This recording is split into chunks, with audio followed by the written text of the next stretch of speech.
take two. Sorry, someone's calling in the intercom there. They were. Oh yeah, it was like the specifications of the room and the range I could do it. And he said one of my guards has been experiencing heart palpitations. I was like, can you reach out? Can you do that to him from this distance? And I was like, let me see. And I kind of did it, and I was surprised by myself that I was able to reach out in that way. Because usually it's like more of a sight and touch thing, but now I think a part of this evolution that occurred, I was able to do it. And this was the moment. I was like, I basically remotely studied this guy, and I sensed his heart palpitations, but it didn't seem like he had always kind of suffered from them. And I was like, okay. And I looked back to Aramis, and he had asked me something else, and I went to treat them, and there was resistance.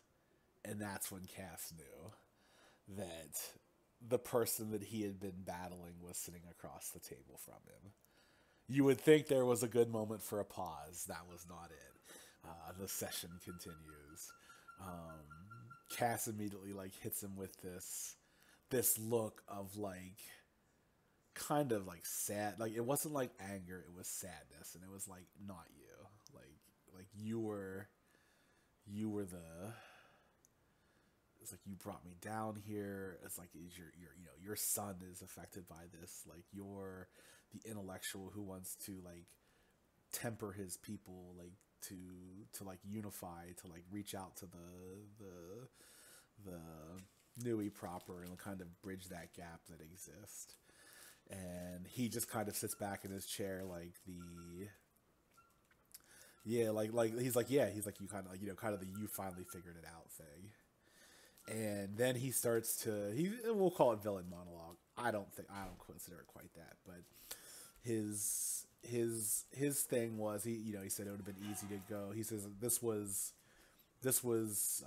to his own people, like to certain people. He his plan was presented as a way to get back at Nui proper, to kind of make them pay for the exile, to keep them like living on hate, and get them to retake their land, specifically through creating a virus that would affect the bloodlines of Nui proper. That's horrific because there was references in the past, based on my research, that this virus that was affecting the kids looks like it might be genetically tailored to attack certain bloodlines. My thinking was, oh, like there's someone trying to wipe out the Darklanders. Apparently, it was engineered at this moment in time to wipe out my people. And then he says that was the lie I told them. And I was like, oh shoot, there's a different layer to it. He says it's for all people. He says all of our people. He says we'll basically be. He says this will be a cleansing fire that will. He says those. He says the 1%ers like you who will survive will be better, and they will be stronger, and they will be ready for the next occupation that comes to them. This is where I kind of have a little sympathy for the guy because our people have been historically enslaved and like just taken over and stuff like that because we're not like Saiyans in the greater galactic community. Like we're New Etari, we heal and stuff like that, and but we're not the fighters. But I think we have the capability to be fighters like that. We just needed a jump in our evolution. The thing is I may have discovered the jump inadvertently through experiencing this, and this comes into play shortly. But that's his like grand machination is, through this like this process, this virus will act as an awakening for 1%ers like myself, or people who are strong enough to survive it, or anyone who does survive it who is like healed by a 1%er. Here's the thing, and this is what I kind of said, is he was exactly right. the virus did leave me better and stronger. And then the people I healed, Miriam and Lyria, were left better and stronger because of it. Not just like physically, but also with their Nuitari gifts. And I like very clinically explained to him that his hypothesis was correct. And like there was a not like it's like he was never smug or anything like that. It was just definitely a sense of I guess like scientific curiosity that like you're running an experiment, but it's not an experiment you expect to live to see the end of, and then hearing that your hypothesis was correct. So like there was definitely a bit of like relieved satisfaction there. Um, I there was a little breakup here. I'm not sure how exactly the transmission of the virus was. I believe, and this is because this was always my fear, was the Gorum people and the underwater aquifers that exist that like span the planet. He's going to use that as a method for delivery. Basically, taint the planet's water supply with this virus, and then he could basically start it spreading it here, spread it to his people as well as people in Nui proper. So I'm sitting here having this conversation with him about like his grand plan, and then I kind of like put my hand in my face and I let out this little bit of a laugh. Now there was a little bit of work with the DM before this like villain speech from my side comes out. Not full villain, but it's it is what it is. And I was like, it'd have been so much easier if you said that it was just for revenge and for land and for what was taken from you. And I'd said, our goals were the same. And I explained to him the All Life Seed and the vision I had of him and I standing at the All Life Seed, basically Nui proper and Darklander, and then creating like this paradise for like the Darklander people. Basically, the lie that he sold the people was something I was able to give him. And in addition to that, like living on a planet that you infuse yourself into gives you a host of benefits, including making you like faster, live long, or not faster, makes you better overall. It makes you live longer. It increases like your mental prowess. Like it's just like an overall booster to you for living on this all life seed planet that you and your kind have been like genetically integrated into. And it was just like there was this like. I was like, and I'm sitting there like working through the process. It's like I couldn't just tell you out of the bat. Like I couldn't tell you that there's this thing out there that exists that's like larger than life, because we didn't know that things like this existed. I was like the idea that there is this galactic community that has quarantined us, that like like that beings like gods exist out there, like potentially capable of like wiping out like an entire civilization's memory. Specifically, we were talking about back with Lyria and Miriam. There was like writing evidence that suggested our ability to move and shift life force like this was something that was common knowledge at one point, but was somehow like sealed away from the population as an entirety. And I kind of hypothesized or extrapolated that if we have known that Zani Alizana was able to like infect entire populations, and someone like myself was basically able to jump from 1 to 3 over a singular incidence, basically be able to affect 1 person to 3 person, we can extrapolate from there that first of all, 3 become 300 to 3,000 to 300,000 to 3 million to 3 billion. Like those extrapolations can exist, like where it's like there are different catalysts to be there. It could be training, experience, growth. It could be just lifetimes of taking in other people's souls and like expanding your natural life beyond its cycle and getting to that point. And then I said the second jump is if we can do that for the body, potentially another race out there could do like potentially an alien race could do that for the minds of a civilization. And I was like, oh, so now we have like a hypothesis as to how this all played out. But yeah, jumping back to the other thing is like that was the I kind of shared with him my vision, and there was a bit of like, it wasn't levity in the sense of like laughter, but it was definitely like there was some irony to this situation, like some very cosmic and divine irony. And he said like maybe if I had trusted you a little bit more forthright, you could have come out with this sooner, and like maybe we could have worked on something together. He says, but I believe that it would take convincing of you as well. And we both kind of had like that guarded by our histories thing that kept us from being absolutely forthright at the start. But it kind of led to what will be a great tragedy upon our people.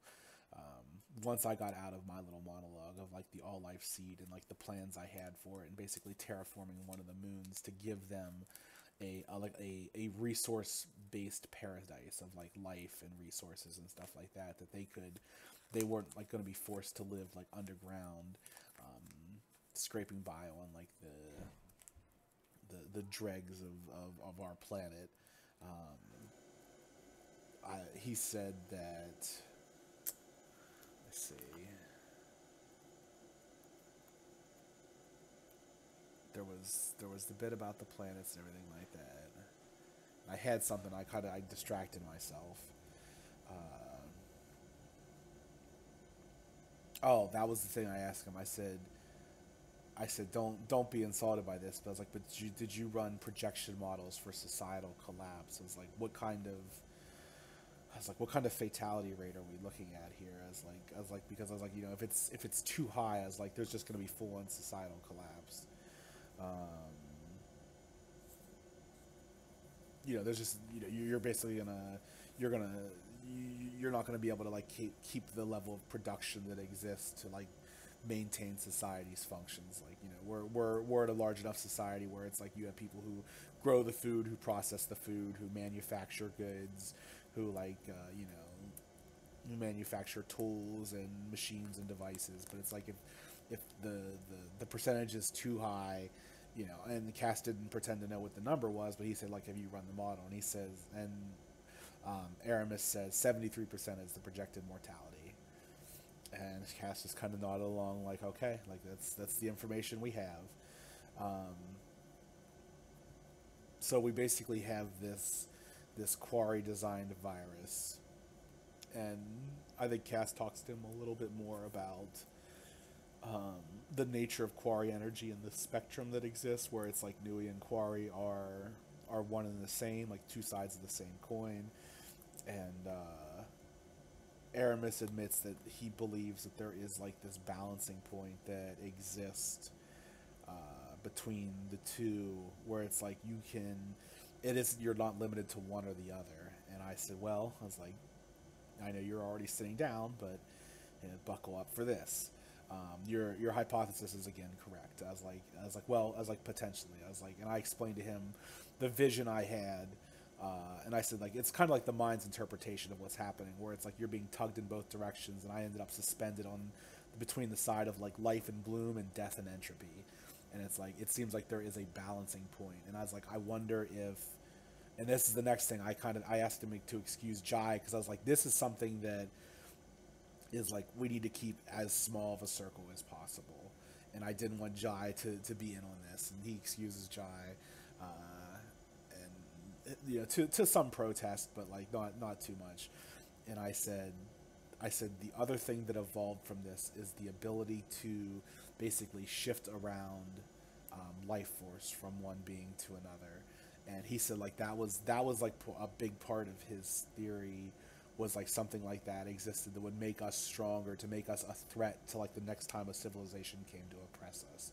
And the fact that it manifested through the virus kind of gave him it again kind of like aligned his views with his hypothesis, like, oh, like, yeah, this is doing what I wanted to do. It is forcing our evolution. Which, yeah, I mean, like I said, Cass hasn't like called this guy an evil bastard, a sicko, or anything like that. It's like he viewed it from as clinical a view as possible, and it's like he had a hypothesis, and so far his hypothesis has been right. There's a lot of moral implications that come with it, but he hasn't like kind of screamed out and been like, "You monster." There's a slight reason for that. We'll get to that. So the next thing Cass does is he says I don't know anyone who has any kind of experience with quarry energy. He's like, he says, I know you tied you carved out a block of time for me. I was like, could you give me any kind of explanation as to how it works for you? And he said, because what he said was like his thing is with quarry, he's able to envision these complicated blueprints almost, and he's able to imprint on them actions and commands, and then basically paste them onto a body and let them. It's almost like he's making a virus in like a 3D space inside his mind, and giving it like a set series of parameters to act and react. And sometimes, like if he's close, it can follow direct commands. Otherwise, it'll follow preset commands. And he basically draws out this very intricate diagram, and then like almost like a circuitry board of like I said, like command line. Like it's not like command lines written in command code, but it's like more like, you know, circuits connecting to various things, or like different lines running here and there that would roughly translate to different commands. And you know, Cass is there leaning over him, watching him do this. And the thing that is going on in the back of my mind that I'm not trying to let on about is that I could still potentially stop this between what I had talked about earlier with Miriam and Lyria, that we could potentially engineer viruses to cure people of like mass sickness like that, and then knowing that Quarry Energy could potentially aid in that, and then kind of getting the direct thing of like Quarry Energy could potentially do that if it was engineered in such a way, and getting like the little tips and tricks from Aramis, but not letting on that might be my actual outcome here. My actual outcome might be to let this play out and make our race stronger. Who knows? It's still up in the air where Cass falls on this. Because I think there was some point he's just like there saying, like, kind of talking to himself out loud as opposed to just working through it. Is like, he's like, the thing would be to do to try to stop it. He says to try to cure it. He says, but you would have put this into action already. It's like it's out there. I was like, the time frame would be limited. So it's like, I guess like at that point you try to heal and save who you could. I was like, you would up the numbers a little bit, but you wouldn't. I was like, you wouldn't destroy your design or your experiment. I was like, but you would save more people. And it's kind of like that realization that, you know, you can't save them all, but like, you know, it's like that was at least one outcome that could play out of this. But back to the other thing is, like, he's getting this information to potentially build an antivirus for this virus that Aramis has designed. And the other thing that's very interesting that Aramis can do is he can control like the way the contagious level of it. Like, he can basically make it like bloodborne, he can make it like direct contact, he can make it airborne, waterborne, stuff like that. That's insanely useful. But I didn't get to that before they burst in and took him away, and that's where I was put on pause. So that is where we are left. They are going to try and presumably kill Aramis. My two guards are still under thing, and Aramis did say say something that he signed into, that we have some kind of freedom or something like that. I forget exactly what it was. Like, me and my people. I don't know what's going to happen to Theremin and Zug. That's still up in the air, but that's where I was put on pause. Because it's already pretty long, I'm going to like stop there behind like some of the extra stuff and the thought processes and the theories I had, but it was still an insane session. I call it like the end of the first book, or like the first chapter to a large book, with Cass like discovering who was behind it, the plan, and then kind of being left with 73% of my people are going to be killed, or being affected by this thing that will kill them in the very near future. And the Maker's Hammer doesn't fix that. So that's where my session left off. That's where it played out. And man, my recap, however good you think it is, undersold how tense it was in the moment as it's coming out. It's like you're sitting there holding your breath. There was like the moments of build up of slowly piecing together that it was Aramis. And like I said, like, props to the DM for trickling it out there. I was like, I don't know if you thought you made it obvious, but you did not. It was a very well crafted mystery, and even the reveal itself came out to the point where it's like, I think it's like it's a masterful execution in being able to let a player get hit with that gut reaction of, oh, it's you, and not see it coming, even though you might have maybe being able to see it was coming, but it was just like, I don't know. I can't sing enough praises of it. It was awesome. All right, ending there.